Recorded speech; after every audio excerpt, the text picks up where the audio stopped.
আমাদের প্রধানমন্ত্রী জনাব তারেক রহমানের নেতৃত্বে আমরা এই দেশকে নতুন করে ইনশাআল্লাহ গড়ে তুলব। যখন এদেশে যে রাজনৈতিক একটি দল যারা নিজেদের স্বাধীনতার পক্ষের শক্তি বলে দাবি করে, তারা যখন তাদের দায়িত্ব পালনে ব্যর্থ হয়েছিল, সেই সময় তিনি শহীদ প্রেসিডেন্ট জিয়া রহমান কালুরঘাট বেতার কেন্দ্র থেকে স্বাধীনতার ঘোষণা দিয়েছিলেন।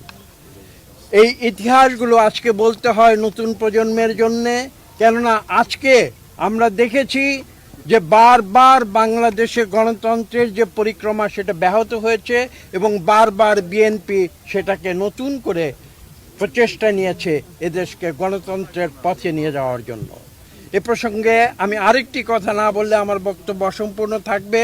আপনাদের মনে আছে ৮১-র দশকে 1981 পরে শহীদ প্রেসিডেন্ট জিয়া রহমানের দুঃখজনক বিদায়ের পরে ৬২ সালে বিএনপির হাল ধরেছিলেন দেশনেত্রী বেগম খালেদা জিয়া এবং 1982 সালে দেশনেত্রী বেগম খালেদা জিয়া নতুন করে দেশের হাল ধরেছিলেন এবং আপনাদের মনে আছে তিনি রাজপথে সংগ্রাম করে আপোষহীন নেত্রী হিসেবে নিজেকে প্রতিষ্ঠা করেছিলেন এবং 1991 সালে এসে জনগণের ভোটে বাংলাদেশের প্রথম নারী প্রধানমন্ত্রী নির্বাচিত হয়েছিলেন।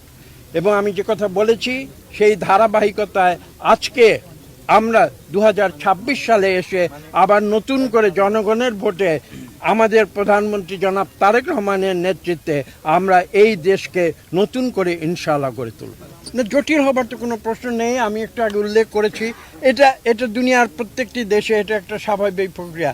আমরা কাজ করব, আমরা কাজগুলো সঠিকভাবে এগিয়ে নিয়ে যাওয়ার জন্য অ্যাডজাস্টমেন্ট যেটা প্রয়োজন হয় সেটা করবে। এটা তো দুনিয়ার সব ক্ষেত্রেই হয়ে থাকে। কাজে এটা নিয়ে আপনারা অতিরিক্ত কোনো বিশেষ গুরুত্ব আরোপের কোনো প্রয়োজন আমি দেখি না।